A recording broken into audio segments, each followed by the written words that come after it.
Hello and good morning, good afternoon, good evening, and good night. Hey, everybody, this is JP, one of your commissioners, joined by our other commissioner. CK2, owner of Tekamaki Tuna Troops. Yeah, we have a special guest with us today. Is that right, Chuck? We do. I'd like to unveil this year's 2022 championship ring.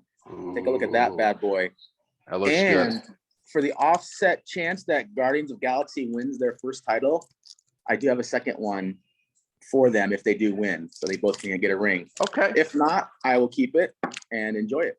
Yeah, I like that there's a cherry. There's we got to take everyone. So, well, hey, we're excited to have you here, everyone. And so I know we got off a little bit of a slow start last week. Your dueling commissioners were a bit busy with life and whatnot, but it's our intention. We want to make sure you guys are getting good value for your buck. And one of the ways we want to do that is just to give you a recap, see what's going on around the league. Point our fingers, offer our congratulations when it's earned, and of course to make fun of Louis each and every opportunity we get. So to that end, let's go ahead, Chuck, and let's check to see what's going on out there in Fantasy Blitz. So we had a very interesting week 2 here. And as far as making fun of Louis, that shouldn't be hard to do. That should be a weekly event. He's 0-2 starting out the year, so he's off to a great start as far as I'm concerned.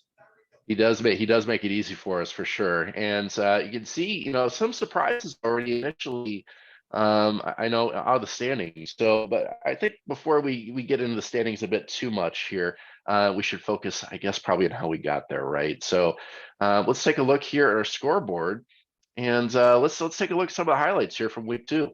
You got it. So, all right. So, of course, here, oh boy, this was a surprise for me coming in here. I mean, this turned out to be a battle for sole position of the Harbaugh division. I have a feeling here, probably foreshadowing some struggles to come here for Mikey Berlin. What was your take on this matchup here, Chuck? Yeah, Mikey Berlin, he came in strong and bold, picking up the first 2 picks of the draft with JTT and Derrick Henry, and had a nice third pick later on in the draft with Mahomes. The problem with Mikey B is when JTT and Derrick Henry aren't going, which we saw this past week. Henry led the running back with 8 points, and JTT not much better. Actually, the Colts got shut out by the Jags. So that's very alarming. So, Pound Town, or actually I should call them Guardians of Galaxy, they had an easy win, over 50-point win behind Diggs, Andrews. They're definitely picking up where they left off from last year. So it's quite an easy 2-0 feat for Guardians of Galaxy. And Mikey B's licking his wounds, and he needs to make sure JTT and Derrick Henry get back to being the number 1 and number 2 picks for the guy, or he can get out of contention very quickly. As someone that hails from the city of Cleveland, I can't tell you how much I hate this team name. I really think these owners can do better than the Guardians. What a horrible name for any professional franchise, that's for sure. But I agree wholeheartedly with what you said there. I mean, you got to look here at Mikey. I mean, this was always the concern. He has that amazing trio, but when that trio underperforms, there's no depth to compensate. And not only did those 3 people underperform, he has 2 goose eggs and 2 ones on his roster that week. That's just not enough. And it's not like he misplayed his roster here. There's just not enough ammunition. I mean, Mikey's really got to hit that waiver wire. And Colts D, oh my goodness, no points, I think it was, against the Jags. That can't happen for the guy. Yeah, no, I agree. It was definitely just a disappointing week. So moving on here, let's see. It was Team Rant and Jake. This is another one here that's what was definitely very surprising. This is a good bounce back game for Team Rant. I mean, lost a close one last week. Come out again strong. Frankly, TJ got a lot of shit for his draft from some folks. I know it's his first year in the league. He went very heavy, Pittsburgh Steeler, and that's not very attractive fantasy team, but hey, he's making it work, and he's getting good results so far. How about you here? What'd you think about Samson? Well, so Samson was my preseason number 1 pick after the draft. I picked Jake to be number 1 and to win it all in a tight battle against Christy, against the Cooper Troopers. And so I still like Team Samson. I still like him a lot. However, JP, I was not one of the naysayers on Team Rant. I actually liked his team, and there was some chatter about his team not looking good. And the only reason why that was is because he went against the grain, didn't pick as the magazines told you to pick. But I like this team a lot. And you saw over a 34-point win over the #1 ranked team, Champ Samson, says it all. And interesting side note, Team Rant has Clyde Edwards-Helaire, who took Danny to his championship last year. So he's in good company. And he has Aaron Rodgers and Najee Harris. So I'm going to give a little love to Team Rant, the newbie. He may surprise some teams this year. Well, I agree, but let's not go with it a little too far, too deep here. I do want to call out to Jake's benefit. Super unfortunate when your starting quarterback goes down in the first quarter and you only get 2 points out of your QB. That's just unfortunate. And he was out. Yeah. He was out with Pittman and Kamara were both out as well for Jake. So look for him to get back on track this week for sure. Yeah, it almost feels like Jake lost this game on Saturday. As the injury report came in, with Kamara and Pittman being out. So tough break for Jake, but again, great to see TJ, post a win in the column here, and welcome to Fantasy Blitz. What do you get another record books right here? That's right. So moving on, we had another high scoring affair here. This is actually probably the second game of the week. We had looks like Bart pulled this out here over Andy and his Justin Fields and Chicago Bears team. This had a lot of back and forth. It did for a while there. Yeah, I wasn't really sure how things were going to get out. I mean, hey, it was a strong challenge from Andy's team. I'll tell you this: it's always nice when you're in a non-PPR league and your wide receiver posts 30 points. We saw a lot of 30-point receivers outings this week. We just Stefan Diggs, what we're just looking at there, as well for the Guardians. Tyreek Hill, obviously just an insane game over there in Baltimore. What were your takeaways? Well, for Andy, he might need to change his name to Justin Fields. Probably isn't great after the Packers debacle. Fields, I thought Fields was going to show up. I thought the Bears plus 10 was a give me. Yeah. Boy, was I wrong, and Vegas was right. So I'm humbled again by Vegas. Let's say that. But as far as Justin Fields, Andy's team, off to a very, very rough start, 0-2, even though they had a good, strong performance last week. But you got to win. Doesn't matter if you win 42-41 or you lose 99-98. A loss is a loss and a win is a win. The thing I'm curious to see with Jake is, or with Andy, I'm sorry, Joe Burrow, he's off to a rough start. And one interesting fact that I saw on TikTok, of all places, is a debut quarterback, a Super Bowl debut losing quarterback, which Joe Burrow was. He was a debut losing quarterback. The last 16 times that's happened, they have never gotten back to the Super Bowl. And so Joe Burrow, I don't know, could he be on that curse list as well? So the other thing about Andy is he's going to have some tough decisions because he does have Chubb, as we know, but then he has to make a decision, Gibson or Montgomery. So he has to be right on that more times than not to really get this team going. And they have a 30% chance to make the playoffs. So Justin Fields may be great, needs to make some good decisions going forward. Well, yeah, Andy has some good players on his team. I believe in Nick Chubb as a Browns fan. I believe in that Bengal O. What I don't believe in is starting kickers that are injured. So, obviously, Andy, when you lose by 11 points, tough. You did address your roster. It's a rookie mistake from a one-time league champ. Andy, you can't give points to this league and expect to win consistently. So tough break. Always sucks to lose a close one, but it looks like we had an opportunity here to put forth a better effort. So expected a little bit more from you. And I'm liking Bart Stafford to Robinson connection. And interesting enough, I'm really looking forward to this year's Bart Bowl in Week 11 because that's gonna be a huge game because Bart has the Stafford to Robinson connection. But Christy has Cooper Kupp. So look forward to Week 11 in the Bart Bowl. That should be pretty interesting. Yes, the Battle of the Household Pants. One of my favorites around here as well. So speaking of the Cooper Troopers, they're up against Danny, our reigning champ here. This was, I got to tell you, I'm enamored with Christy and her team here. I know you said Samson was your preseason favorite. For me, it's Cooper Troopers. I mean, they powered through Danny here. She really, Christy jumped out to an early lead, and I mean, Dalvin Cook and the others just weren't able to close the gap. I love this roster check. I mean, she has two of my my preseason sleepers. I was a big fan of Cortland Sutton. I thought he was the better pick, you know, more so than Judy. I know I wasn't alone there, but definitely completely undervalued was Christian Kirk. You know, I thought for sure I'd be able to get him much later, you know, in around the 10th or 11th round. And Christy just gobbled this guy up. And I've been kind of like regret a little bit here for sure. So what were some of your takeaways on this? Well, even though you have Christy as number 1 in preseason, I have Jake number 1. I have Christy number 2. I have her losing to Jake in the Super Bowl. So I still like Cooper Troopers as well.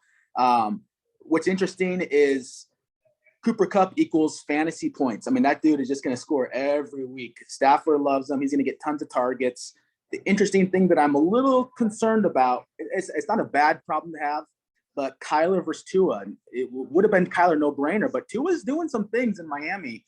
And so does Christy make the right decision week on, week off, or does she stick with Kyler no matter what? So it's going to be interesting to see if Tua can crack the starting lineup in Christy's eyes. The other takeaway on Christy's team, Kyle Pitts off to a very slow start. She's 2-0 without him. When he gets going, watch out. Her team's going to be even more lethal.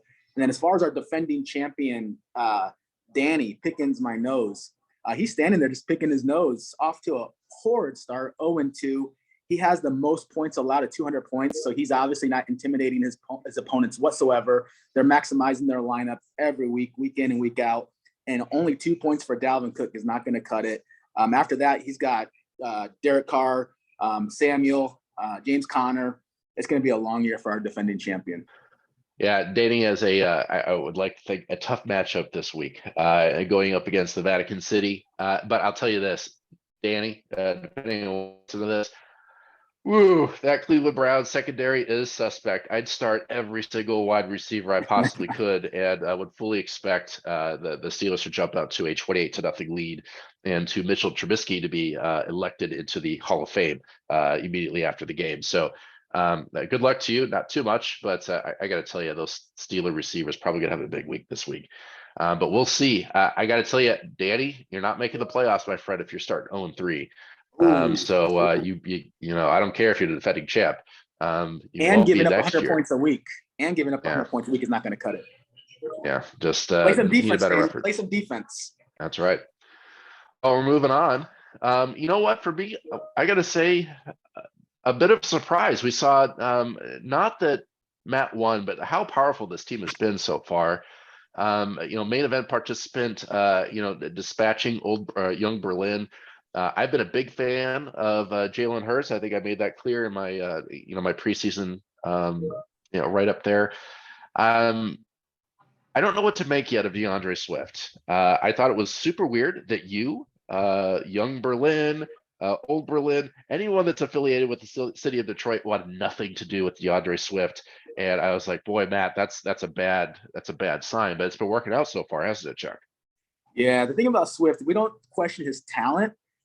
We question his ability to stay on the field. And this past week, he was questionable with an ankle. I got to give Swift credit, because previous years he would have sat that game out. He wanted to be out there. He played on a hobbled ankle. They watched his pitch count, and he still took off a 50-yard run, a touchdown on a screen pass. The guy's a gamer. So last week really said something about Swift. So I was proud to see him actually take the field, not sit this one out. That's a different mentality the Lions are having. And Swift's going to be probably playing hurt all year long. But the good news is he's still producing. Interesting side note on Matt. So Matt's in 3 leagues. All 3 leagues, he told me he's 2-0. And so Matt is 6-0 after 2 weeks in his fantasy leagues. So he's off to a great start.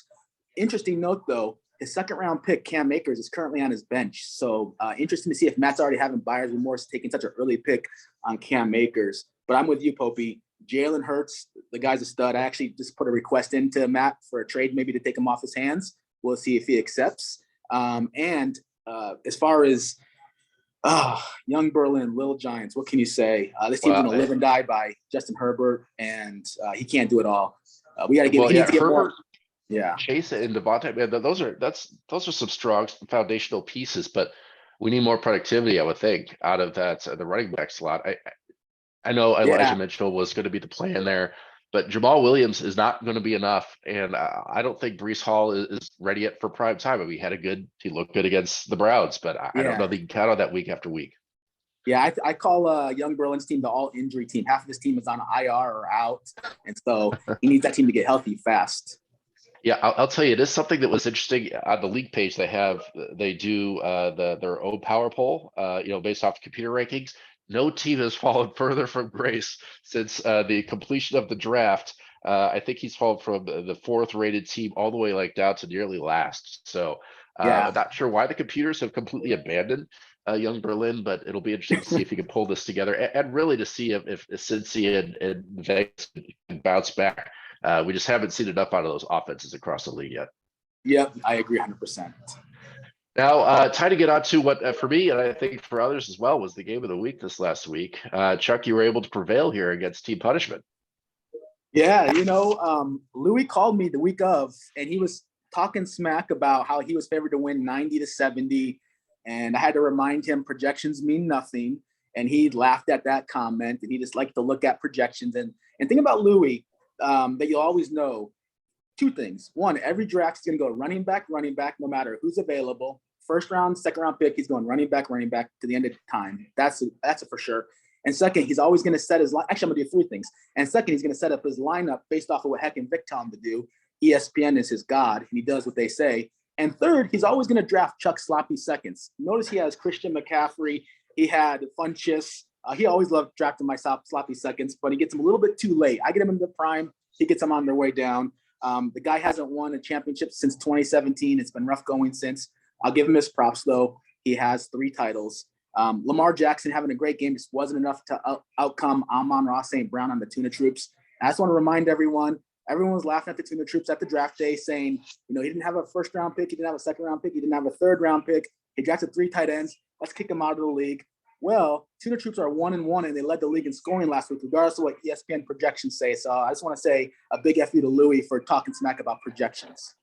Well, I don't think I need to get your ego up any further higher than it is right now. I will talk to the poor and unfortunate case of Louis Bernardi. It's unfortunate. I feel you, Lou. It's not fun to put a 42 burger up from your quarterback slot and still defy the L for the week. And when you're looking at your roster, boy, I don't think I could have. The only thing I'm kind of questioned a little bit would have been I would have started Ayuk over Claypool, but hey, I can't blame you there. And it's not like that. That would have made the difference in the final computation anyways. So it's a tough loss, Lou. Good news is that I'll tell you this: Garrett Wilson looked the part. And it might be a year too early, but this is someone here that, probably might be able to, really reinforce your team here to make a late run. Now, I'll Louis tell you does. this. Oh, sorry. Yeah, Mr. Triple Champ, Louis Bernardi, cannot go 0-3, right? Same warning to Danny there. No fourth championship if you get to 0-3. And I forgot to mention this fourth trend that Louis does. He loves his Jags and Jets. No matter what year, he's going to have 2 Jags, 2 Jets, and he's going to try and make it work. And talk about how he has number 1 wide receiver on the Jets, number 1 wide receiver on the Jags. But I don't know what that really counts for. Fair enough. I will tell you this, as we go to our final match here, again, my heart goes out to Will. A little bit. I can't tell you how many times I've been in his position to see something happen like this, and it's unfortunate. Kudos to him, and I gave him credit as much. I got to tell you, if I was him, I would have. When I'm starting Mike Evans on the opposite side, I'm starting Brady. Every time. I'm not messing that up. Will called the audible, and he wasn't just right; he was way right. And kudos to him. I mean, Carson Wentz is a little bit of a joke around the league. But he's, very, very strong these first couple of weeks. So hopefully signs of good things to come for him. I certainly can't say I deserve the win. I put up 2 teams that have goose eggs. I just can't believe it. And then all of a sudden, the last 2 players I had to go for the week were Sunday night Aaron Jones and Monday night Josh Allen, and they delivered 58 points to close things out. So tough break, Will. I'm sure your team's going to bounce back here. I I like your team more so than I like lose, and I'm sure the Chargers here will wake up for you fairly soon. So let's keep our fingers crossed. They keep that chin up, sir. I'm sure your team will deliver.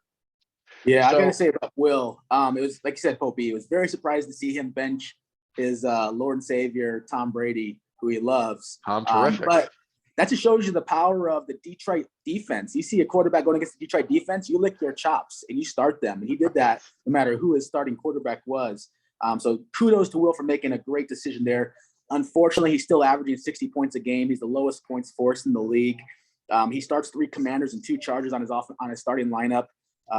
Good to see Mike Williams back in action. He got some points out of there, but I don't know. He's 3 Commanders and 2 Chargers. I don't know if that's going to be a recipe for success this year on his team. But for you, Popie, I want to give you some love. You made some first of all, your best decision you made was picking Andre the Giant in the Royal Rumble. I can't believe, and then you got him late in the draft too. I can't believe no one decided to pick Andre the Giant. He won you the first round pick, and you parlayed that into multiple picks in the second and third round, and you might have your deepest team ever. Off to a great start, 2-0. This might be your best team. I'm not going to go all the way back to your championship years of 2000, 2001, but I'm going to go back a little further recently to your 2017 Holy Mackerels that went 9-4, took a 3rd place finish in the Fantasy Blitz, only to lose to the Honey Badgers, 109-97. But Popie's Holy Mackerels had Stephon Diggs. They had Russell Wilson when he was cooking, and they had LaShawn McCoy. So a great team. This team probably can compete against that 2017 team, Popie. So looking for some great things for you. Yeah, always hopeful. And I've learned not to count my chickens after the second week of fantasy football. So we'll definitely hope things hold. I credit everything to Josh Allen. I know no one will believe me and how this league. I guarantee you, though, he was not the number 2 player on my draft board. So after JT, I was going to take, if I had the number 2 pick, I would take a Josh Allen. And for me to get him at 12 after trading out of the 1 spot was just a huge win. It really set everything else up for me. So I can confirm that you told me that before the draft. And so I can confirm that that was definitely your thinking. So kudos to you. So scared that Mikey was going to go Jonathan, Thomas, and then or Jonathan Taylor, and then Josh Allen. I was going to be devastated. And Popie, a very subtle trade, going from 22 to 20. I think it was. You moved up 1 spot, or 21 to 20, ahead of Danny, to make sure you secured the rights to Deebo Samuel. Very good move there. You outsmarted the Niners fan and grabbed Deebo Samuel. So that was a huge move for you. I think it's going to pay off as well. The only thing that makes me wonder is if Trey Lance wasn't the starting quarterback going in, does Danny make that trade with me? And did Danny feeling all right to move around in that portion of the draft? Trey Lance being the quarterback or not Jimmy G? I wonder if that played into any of that. So it could have to find out. So, Chuck, I guess to close this out here, I thought what a great maiden voyage here. But I'd really like to kind of ask you, from your perspective, we're 2 weeks in, we can kind of start in a little bit. Who are your top 3 teams of Fantasy Blitz as of today? So as of today, I'm not ashamed to backtrack. So even though I had Samson and Christy 1 and 2 preseason, I got to give some love to formerly known Pound Town, Guardians of the Galaxy, with Reed coming in and helping out. Really bringing this team back to life. I think the Diggs Jefferson connection is absolutely nasty, and Andrews at tight end is picking up right where he left off to a 2-0 start, averaging 100 points a week, highest points forced. My number 1 team is Guardians of the Galaxy, Guardians of the Gridiron. I have to get used to that. You know what I meant. Coming at number 2, I still think she's number 2. Cooper Troopers, Christy. I have her as this week's game of the week. I don't know if I'm going to do that, Popie, but Christy's doing great. Like I said, the Kyler Tua quarterback contribution is going to be interesting to watch over the course of the year. And then coming at 3, we talked about your team just recently, the Vatican City, number 3. I think, again, this might be your best team since 2017. It's never been a question on if you have great regular season teams. That's always been answered. The question is, can you produce in the playoffs? So those are my 3: Guardians, Cooper, and Vatican. And so we're pretty close, but not quite aligned on that. And so for me, number one team, again, no change. It's Cooper Troopers. That team is stacked. I think that team has just depth up and down that roster. Just very super impressed with everything Christy has done. Just nailed the draft. I agree. So I do switch those two Guardians coming in number 2 overall. Again, good start for them. I don't think they've been challenged yet, but hey, good for them. If you could score 100 and your team's, your opponent's only scored 50, that works every week. But I'd like to see how that team kind of plays together a little bit. And I'm more results oriented, and so I'm a points forced fiend. And so the main event participant, Matt Carricker, coming in for the 3 slot for me. So I just love Jalen Hurts, and I know Cam Akers hasn't worked out yet, but I think that's just a testament to how good that team can be. When he can miss on Cam Akers, and by the way, I'm sure that means that like Cam Akers will just be refreshed and ready to go from weeks 10 through 17, and really just give him a great start to close out the regular season. So I guess before we leave here, Chuck, let's just take a look here, a quick look ahead to next week. Is there any games, or I guess not games, but is there maybe one game in particular that jumps out to you as a point of interest, or one that you're curious to see how it comes together? Well, not to be biased, but I'm very curious about my game with Christy. 2 reasons. One, she has the second team with the name Troopers in it. So we're going to see the Tekamaki Tuna Troops versus the Cooper Troopers. Oh, that's the Trooper Bowl. Poetic justice right there. But what's going to be interesting to see with the one of the top teams in the league, to see if my no-named offense can compete with the top team of Christy. Remind everyone I didn't have a top pick in the first 3 rounds. I'm going to be interested to see if Christy, look, right now she has Kyler in the starting lineup. Does she have a change of heart with Tua? Probably not. Tua's playing the Bills D. I imagine she'll keep Tua on the bench and leave it on a high note with this 40-point game last week. But I think this is going to come down to the Atlanta Falcons. Christy has Kyle Pitts, who has not yet really gotten off to a great start. He's been underwhelming, to say the least. And on the flip side, Tuna Troops has Drake London, who's been Mariota's number 1 target. So I think it's going to come down to Pitts versus Drake London. Who gets more of the production? I look at this to be a very close game, and that's going to be the tipping point. Pitts versus London. Quoting Seinfeld, gotta love the Drake. And so I'm going to go with my Tuna Troops to win in a very close match, 101-99. It's an interesting pick there. It's going to be an interesting game, right? I'm curious how that comes together as well. For me, the biggest question is, will the triple champ fall to 0-3? And so that's the game I want to see. That's the one I'll be watching. I'll have that up. I have my not my Browns, they play on Thursday, but I'll have the Red Zone channel up. I'll have my Vatic, and then on the other screen, I will definitely have the box score up for Matt and Louie all weekend long. I want to see how this comes together. I want to see what happens if Louie falls to 0-3. Does he hit the snooze alarm forever and he not wake up until 1 o'clock in the afternoon on every single Sunday as a result, and then stop managing his lineup? I don't know. We're going to find out. Well, Louie's feeling really good because ESPN is projecting him to win 83-81. But as we know, that means nothing. And Matt's 6-0. I remind everyone, Matt's 6-0 across his fantasy universe. I see Matt taking this one pretty easily. Should be an interesting week for the triple champ. All right, everyone. Well, we appreciate your time here today. Hopefully we didn't go on for too terribly long, but we appreciate all the energy and competitiveness. Yes, sir. Popie, one last thing. I didn't mean to interrupt your great close. We gotta give love to both triple champs because Matt is also a triple champ. They're the only 2 in the league, so it's a battle of the triple champs.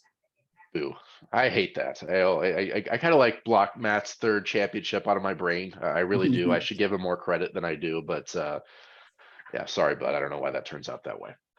All right, guys. Well, regardless, again, good conversation, good call out there at the end, Chuckles. And we're going to try this format for a while, see what works.